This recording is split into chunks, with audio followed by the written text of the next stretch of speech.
Boa noite, irmãos, graça e paz. Neste momento, vamos louvar e exaltar o nome do Senhor Jesus, pois só Ele é digno de toda a honra e de toda a glória. Amém?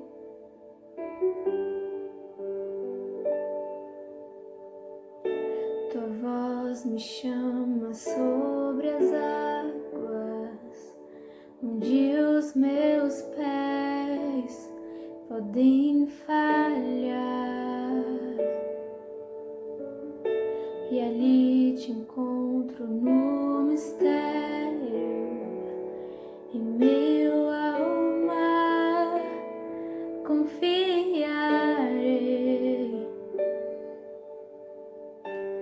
Ao teu nome clamarei,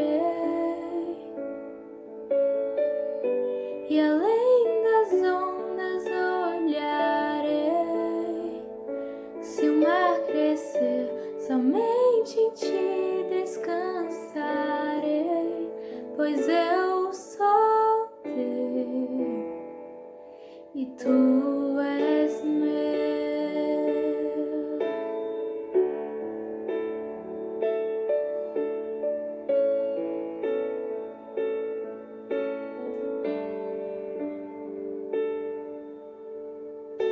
Tua graça cobre os meus temores, tua forte mão me guiará. Se estou cercado pelo medo, tu és fiel, nunca vais falhar. Ao teu nome clamarei, e além das ondas olharei. Se o mar crescer, somente em ti descansarei, pois eu sou teu e tu és meu. Oh, oh, oh.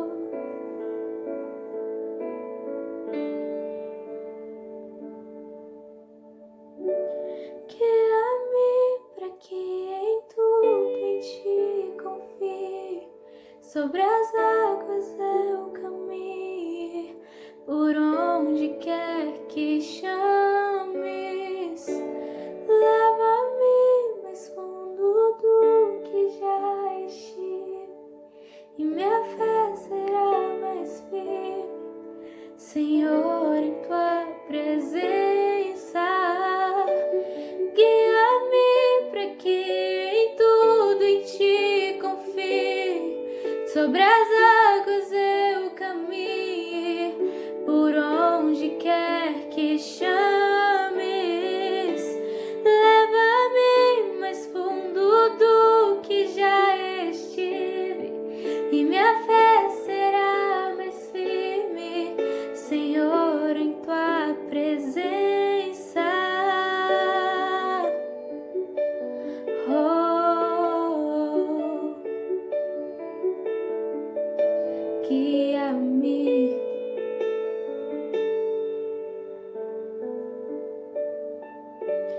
Ao teu nome clamarei, e além das ondas olharei. Se o mar crescer, somente em ti descansarei, pois eu sou teu e tu és meu.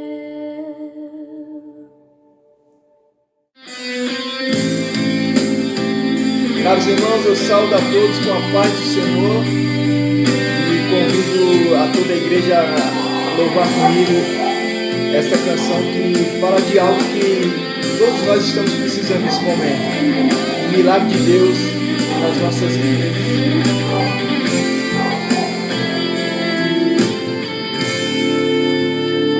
Posso crer que em minha vida o milagre vai acontecer. Posso ver as promessas sendo liberadas sobre mim, sendo liberadas sobre mim.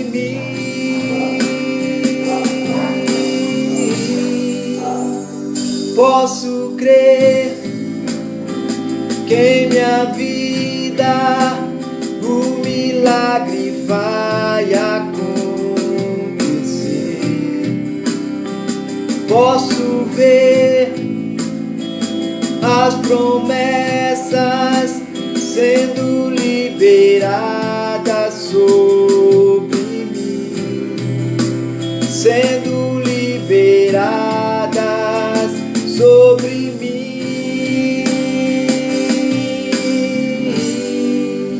Hoje o meu milagre vai chegar. Eu vou crer, não vou duvidar. O preço que foi pago ali na cruz da vitória. Nesta hora, hoje o meu milagre vai chegar. Eu vou crer, não vou duvidar. O preço que foi pago ali na cruz da vitória. Nesta hora,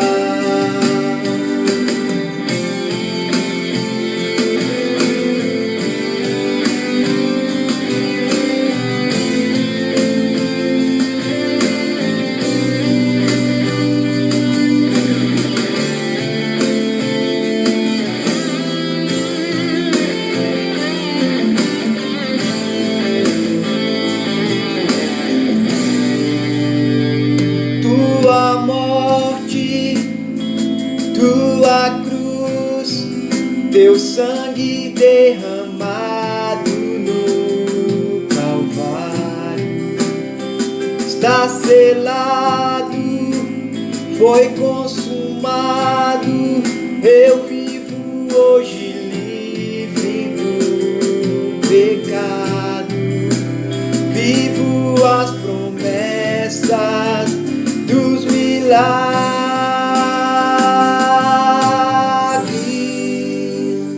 Tua morte, tua cruz, teu sangue derramado no Calvário, está selado, foi consumado. Eu vivo hoje livre do pecado, vivo as promessas dos milagres.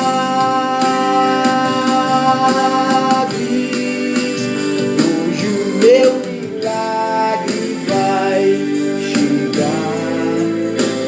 Eu vou crer, não vou duvidar.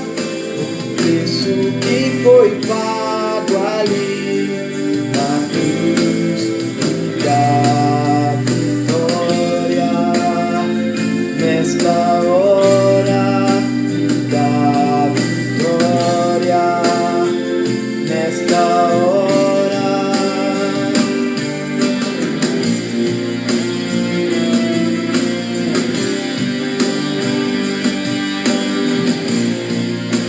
aleluia. Creia nisso, irmão. Hoje o meu milagre vai chegar. Eu vou crer, não vou duvidar. O preço que foi pago ali na cruz da vitória.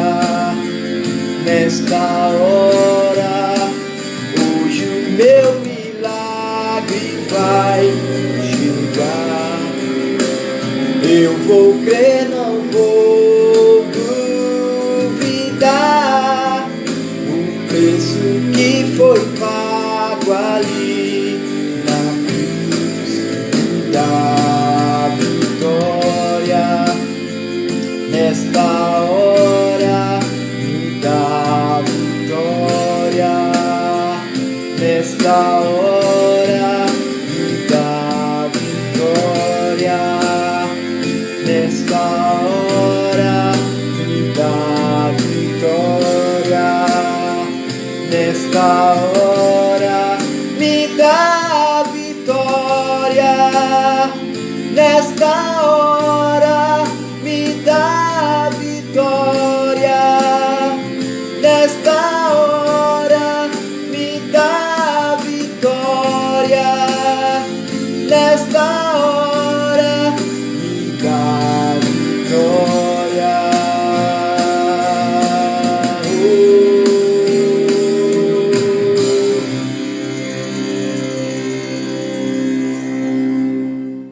Queridos irmãos em Cristo Jesus, eu os saúdo com a paz do Senhor. E quero trazer aos nossos corações uma palavra que está no livro do profeta Isaías, capítulo 43, versículo 10, que nos diz: Vós sois as minhas testemunhas, diz o Senhor, o meu servo a quem escolhi, para que o saibais e me creiais, e entendais que sou eu mesmo, e que antes de mim Deus nenhum se formou, e depois de mim nenhum haverá. Eu os convido neste momento a louvar o Senhor com muita alegria, pelo ousado amor que Ele teve para conosco.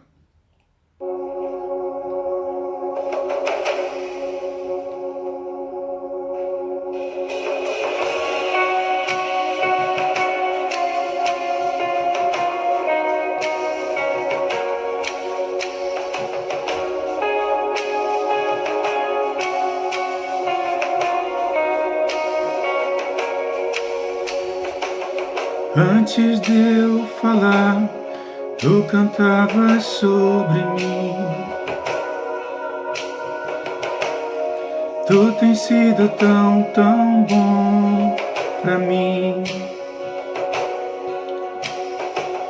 Antes de eu respirar, sopraste tua vida em mim. Tu tens sido tão, tão bom pra mim. Oh, impressionante, infinito e ousado amor de Deus.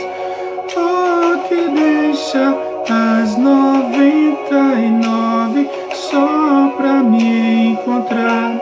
Não posso comprá-lo, nem merecê-lo, mesmo assim se entregou. Oh, impressionante, infinito e ousado amor de Deus. Yeah!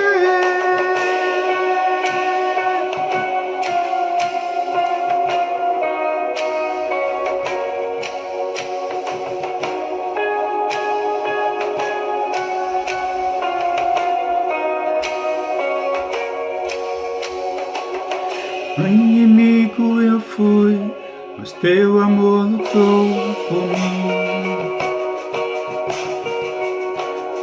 Tu tens sido tão, tão bom pra mim. Não tinha valor, mas tudo pagou por mim.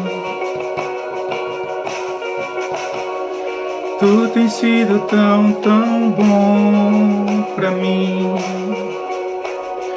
Oh, impressionante, infinito e ousado amor de Deus.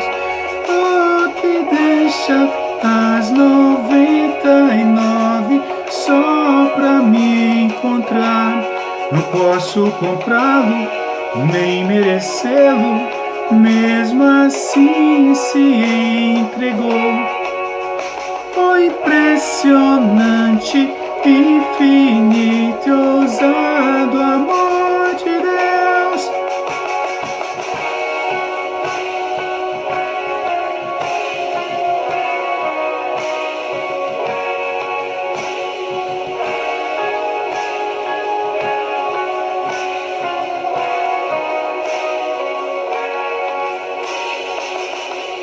Traz luz para as sombras, escala montanhas para me encontrar.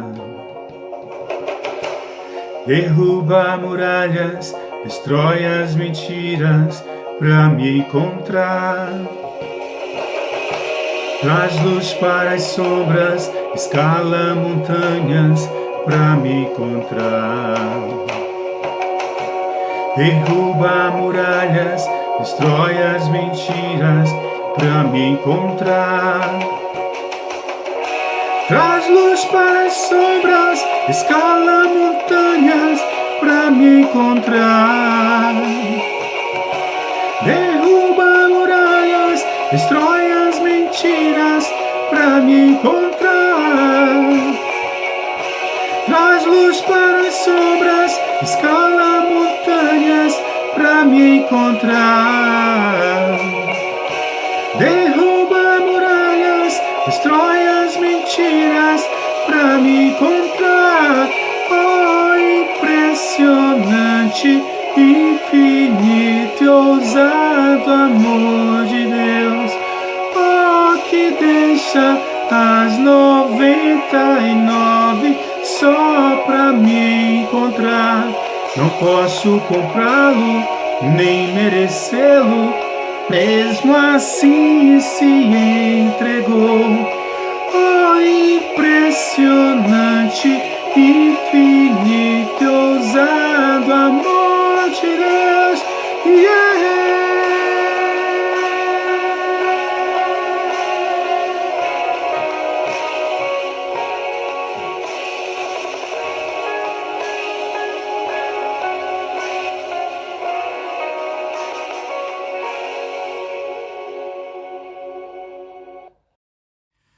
Boa noite, irmão, graça e paz. É com muito responsabilidade, temor e tremor que nós estamos aqui, mais uma vez, para trazer a palavra aos nossos corações. Vamos orar? Senhor, nosso Deus e Pai, eu quero nesse momento, ó Deus, agradecer por esse momento que estamos aqui, ó Deus, com essa oportunidade para estudar, explanar a Tua palavra, ó Deus. Que o Espírito Santo esteja agora, ó Deus, usando o Teu servo apenas como instrumento, ó Deus, e que ela sirva de edificação para toda a nossa vida, para a vida de todos aqueles que tiverem a oportunidade de ouvir, ó Deus, essa Tua palavra. Nós agradecemos em nome de Jesus. Amém. Nós pensando, o que poderíamos falar nessa noite com relação a esta palavra para trazer a nossa edificação às nossas vidas. Nós temos a Bíblia, que é a palavra de Deus, e temos também procurar muitas vezes outras fontes, livros, estudos bíblicos. E olhando o meu arquivo aqui, eu pensei, o que podemos falar? Então nós achamos um estudo, um estudo que fala sobre as vitórias, as guerras e vitórias do cristão. É um estudo que foi escrito pelo pastor Anísio Renato, o qual nós estudamos para nortear aquilo que Deus tem para falar aos nossos corações. Nós sabemos que lutas, guerras e vitórias do cristão. Os israelitas, eles foram no Egito, ali foi Deus libertou por intermédio de Moisés ali aquele povo. Então eles venceram a guerra contra Faraó, E também a vitória do sangue do Cordeiro, conforme Êxodo capítulo 12, Então nós entendemos que, entretanto, quando chegaram a Canaã, eles encontraram aqueles gigantes e ficaram ali preocupados, contra os quais deveriam pelejar, até mesmo porque não existe vitória sem lutas, Então era uma situação completamente diferente, E ficaram surpreendidos. E agora?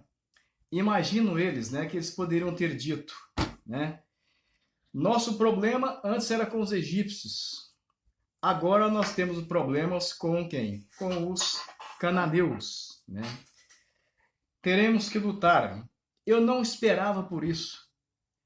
Eles achavam que poderia herdar aquela terra prometida, como se fossem turistas, ganhar de mão beijada e não tivesse nenhuma luta que fazer nada, absolutamente nada. E assim mesma coisa é quando nós começamos ali a buscar o propósito de Deus, nós encontramos novos problemas quando nós buscamos. E problemas que muitas vezes até maiores daqueles que nós enfrentávamos antes de convertermos, né? São novos desafios. Algumas situações são resolvidas por Deus e outras exigem a nossa responsabilidade. É claro, com a ajuda de Deus também, que nós vencemos, né? Isso acontece também no plano natural. Como? Quando nós éramos recém-nascidos, os nossos pais responsabilizavam por nós e nos conduziam e nos ajudavam. A partir do momento que nós começamos a crescer, nós passamos a se virar com as nossas responsabilidades. Precisamos aprender a resolver os problemas e isso faz parte do desenvolvimento e amadurecimento do cristão. É claro que os hebreus ficaram decepcionados com Deus e com Moisés, né? Ao verem aqueles cananeus, aqueles gigantes, sentiram o quê? Saudade do Egito. Sentiram saudade do velho homem. E conforme Números capítulo 14, versículo 1 e 2, que nos diz: Então toda a congregação levantou a voz e gritou, e o povo chorou naquela noite. E todos os filhos de Israel murmuraram contra Moisés e Arão. E toda a congregação disse-lhes: Antes estivéssemos morrido na terra do Egito, do que tivéssemos morrido nesse deserto. Eles começaram ali a gungunar, a resmungar e ficar irado, né? E muitos cristãos hoje nós entendemos que têm decepcionado ou se decepcionam, né? Por se alimentarem que, se passarem, converterem, aceitarem a Cristo, eles terão uma paz, uma tranquilidade. E acham que não enfrentarão lutas, mas engana. Então, muitas vezes, a pessoa aceita a Cristo esperando uma vida tranquila, mas encontram muitos gigantes pela frente, que precisam ser enfrentados. Nesse momento é que a fé do cristão, do verdadeiro cristão, ela é desafiada. E nós vemos que nós precisamos continuar crendo. Se os inimigos são grandes, quanto maior o inimigo, maior é a vitória do cristão. Temos convicções de enfrentá-los e vencê-lo pelo poder de Deus, em nome de Jesus. Por quê? Porque nós somos soldados. E qual a função do soldado? O soldado tem que estar preparado para a guerra, né? Então, o propósito do Senhor para Israel naquele momento era transformar aqueles escravos ali no Egito em guerreiros, né? E eles não se tornariam, não para ser turista ali na terra de Canaã. A mesma coisa quando nós aceitamos a Cristo, o propósito também é ser soldado de Cristo, é ser um guerreiro. E após a conversão, podem surgir muitas lutas na vida do cristão, principalmente quando ele converte. É que o inimigo tenta derrubá-lo de todas as formas, né? Afinal de contas, somos soldados. E o soldado é para estar na guerra e para vencer, né? Em 2 Timóteo capítulo 2, versículo 3, a Bíblia nos diz: Sofre comigo o bom combate, o bom soldado, sofre comigo como o bom soldado de Cristo. Nenhum soldado em serviço se embaraça com negócios alheios desta vida, a fim de agradar aquele que o alistou para a guerra. E quem nos alistou foi Cristo. Ele disse: Ide, pregai o evangelho a todas as nações, batizando em nome do Pai, do Filho e do Espírito Santo, e ensinando todas as coisas que eu vos tenho ensinado. Então nós somos guerreiros, e guerreiros para vencer. Nós queremos viver em paz. É um paradoxo. Por que nós queremos viver em paz? Todos nós queremos viver em paz. Fazemos parte do exército de Deus. Só que nenhum cristão está dispensado do serviço militar. Ele se alistou para ser um soldado de Cristo. Podemos ter paz interior, né? Paz com Deus, com o próximo, etc. Paz com várias pessoas. Mas nunca poderemos ter paz com Satanás, porque esse nós nunca teremos paz com ele, porque temos que guerrear, lutar dia e noite ali contra Satanás, porque ele é quem nos quer vencer. E ele já está derrotado, porque ele foi derrotado ali na cruz. O escravo ou trabalhador tem muitos problemas e dificuldades, né? O soldado, ele já tem outros tipos de problema, o soldado, né? Alguém poderia perguntar, qual é, afinal, a vantagem de ser convertido? Qual a vantagem de aceitar a Cristo e converter e mudar de vida? Se eu preciso continuar a lutar nesta guerra. Claro, a vantagem é que você continua na guerra, só que com uma diferença. Você vai estar na guerra do lado certo, do lado de Cristo. Esta aqui é a vantagem, né? Em nossas orações, nós estamos pedindo vitória ou pedindo cancelamento da guerra? Se estamos querendo vitória, queremos vitórias. Mas pedir cancelamento da guerra, não terá vitória, não existe vitória sem guerra. Então nós não queremos. Deus não vai cancelar a guerra para nós. Mas devemos pedir armas e munição, o verdadeiro cristão. Essa munição, essa arma é a sabedoria, conhecimento da palavra, prudência, né? E várias outras coisas. Então nós devemos usar as armas que Deus nos deu, né? Para que possamos vencer o maligno. Entraram nesse contexto virtudes também, valores, a armadura de Deus, conforme Efésios capítulo 6, versículos 10 e 18, que fala sobre a armadura de Deus. O livro de Josué, ele narra várias batalhas e conquistas de Israel, né? Depois da peregrinação ali no deserto, eles tiveram várias batalhas, venceram, né? Então decidiram o povo de Israel assumir o seu papel de soldado de Cristo, sabendo que a luta ela era inevitável, tinha que lutar, né?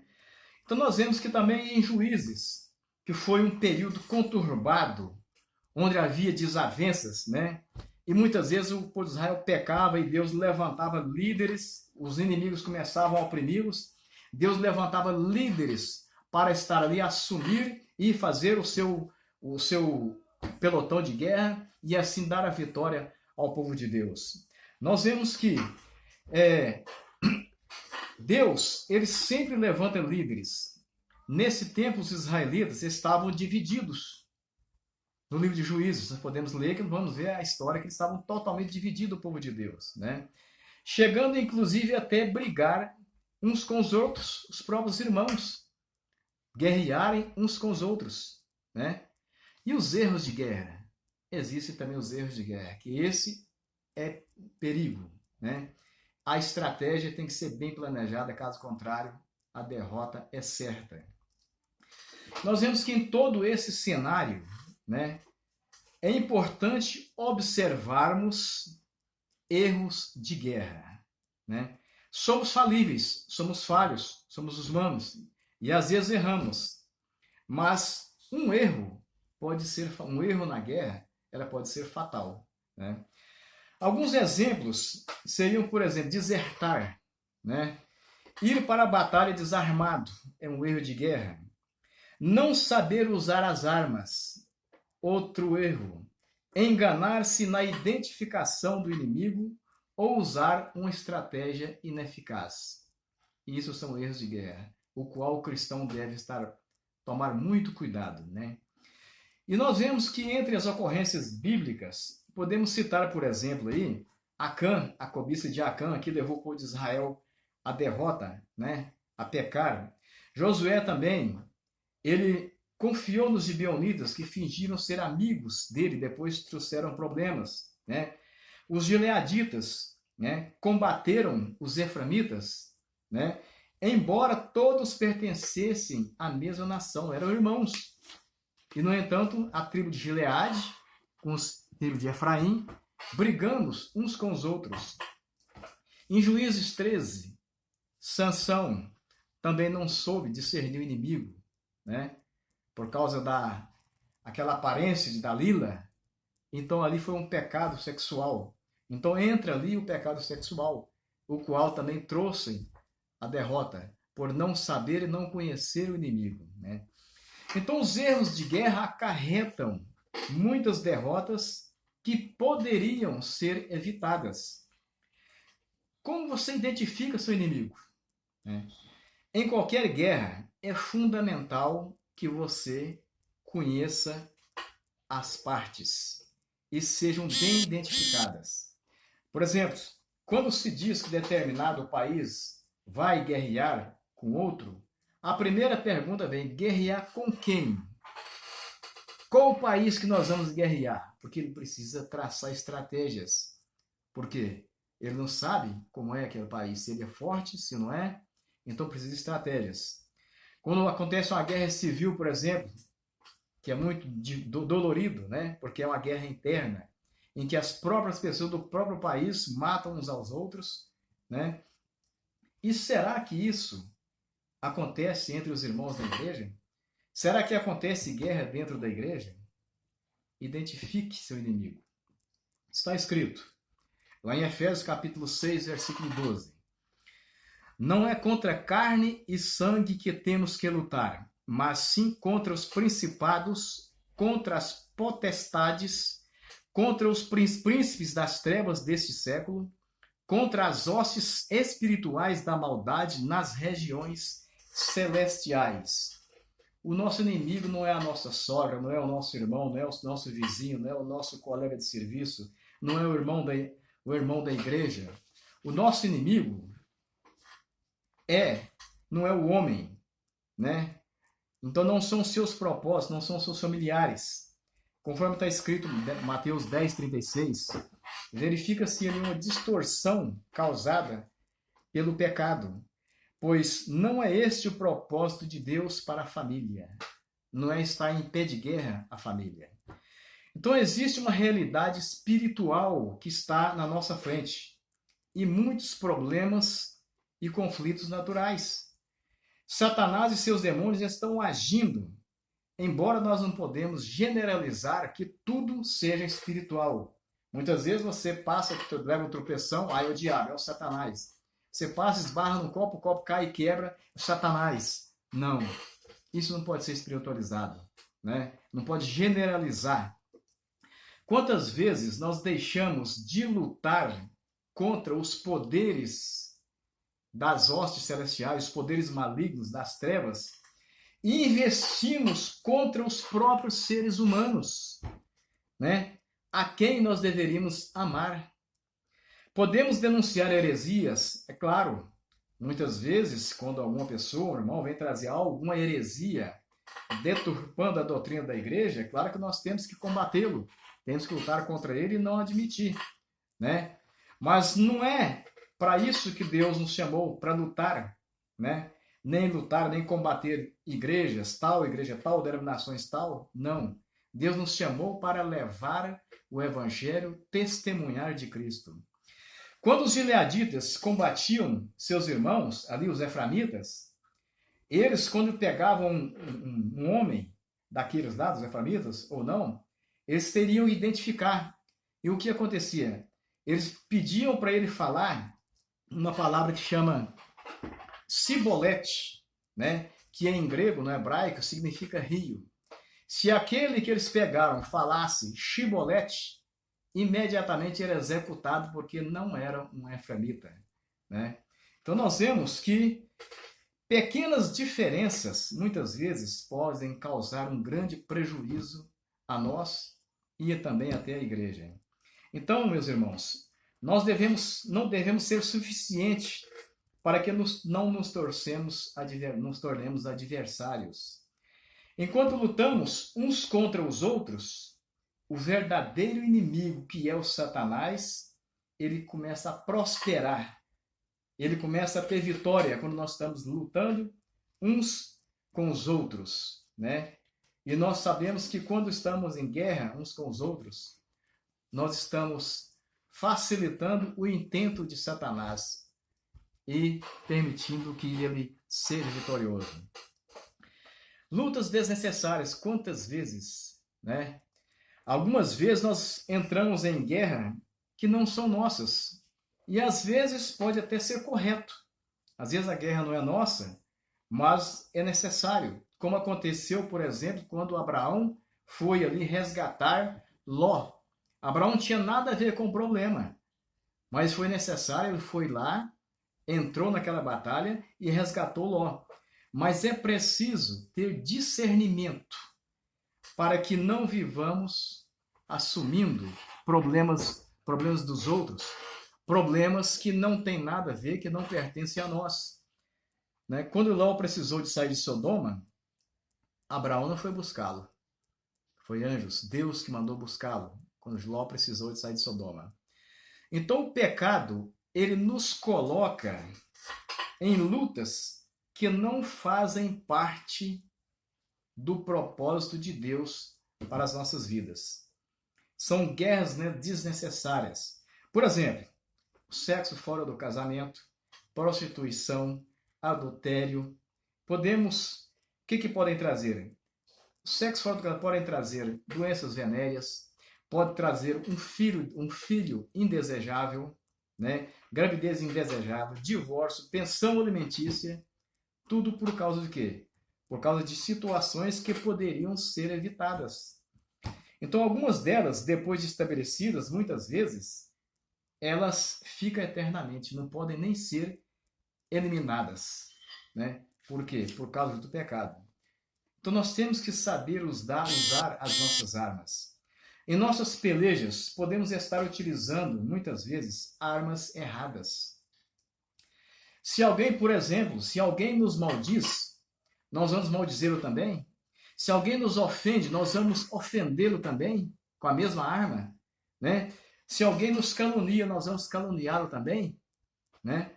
Então, não podemos usar a mesma arma que o nosso inimigo, Satanás, usa, porque ele acusa, o diabo é o acusador, né? Então, pois ele domina muito melhor do que a nós esse tipo de arma. Então, nós temos que ter cuidado, porque Paulo diz, né? Paulo diz lá em 1 Coríntios, capítulo 4, versículo 12b. Somos injuriados e bendizemos. Somos perseguidos e suportamos. O cristão ele é perseguido, ele é injuriado. Mas quando ele trata com amor o seu inimigo, quando você trata aquele que te maltrata com respeito, com carinho, tratando bem, você estará amontoando brasas vivas na sua cabeça. Haverá um momento em que ele vai se refletir e pensar, eu trato tão mal aquela pessoa, ele me trata tão bem, e de repente a consciência começa a pesar. Por que ele maltrata aquela pessoa sem motivo nenhum? Então, as armas, né? Em Romanos 12, 21, nos diz também, não te deixes vencer do mal, mas vence o mal com o bem. Romanos capítulo 12, versículo 21. Quando você trata bem, você vence, você tem vitórias, né? Então as armas da nossa milícia, né, elas não são carnais, né, mas são poderosas, como diz lá em 2 Coríntios 10, 4. As armas da nossa milícia não são carnais, mas poderosas em Deus para demolição de fortaleza. Quando você confia em Deus, seja qualquer gigante, o tombo vai ser grande. Porque o poder de Deus, Deus está com você. Então, e uma das armas que nós temos que manejá-la é a palavra de Deus. Essa sim. Essa não falha, essa é infalível, né? Foi com ela que Cristo derrotou Satanás ali no deserto, na tentação. Precisamos conhecer a Bíblia para poder utilizá-la com êxito, com capacidade. Quem não sabe manejar uma arma, por exemplo, um soldado que não sabe manejar, ele pode até se ferir alguém, né? Ou ferir outras pessoas indevidamente. Então a palavra de Deus é para ser usada, você tem que estudar, discerni-la para que você possa falar ela a outras pessoas sem feri-lo, sem machucá-lo, né? Então, outra arma que nós temos, poderosíssima, é a oração. Essa é poderosa. Diante de qualquer luta, nossa primeira providência é orar. Estamos passando aí por uma pandemia, um inimigo invisível, mas nós estamos orando, os cristãos orando, os crentes, várias pessoas orando, porque nós sabemos que isso vai passar e a vitória é certa, né? Que Deus esteja nos abençoando, que Deus nos proteja, né? Sabendo que em Cristo nós somos mais que vencedores. A oração é poderosa. Quem está com Cristo, então as nossas armas têm que ser armas, a palavra de Deus. Essa arma não falha. E Deus sempre estará conosco. E venceremos e seremos vitoriosos, porque somos soldados guerreiros de Cristo. E estamos aqui porque Deus nos deu a vida eterna, nos deu a vitória lá na cruz, para nos trazer a salvação eterna. E nos deixou a palavra escrita, para que através dela nós fôssemos edificados no poder do Espírito Santo. Amém. Que Deus abençoe. Vamos orar mais uma vez. Senhor, agradecemos por esse momento. Que essa palavra, Deus, esteja alcançando corações que porventura venham ouvi-lo, Deus. Nós agradecemos por ser considerados teus filhos e pela salvação eterna em Cristo Jesus. Amém. Deus abençoe todos vocês.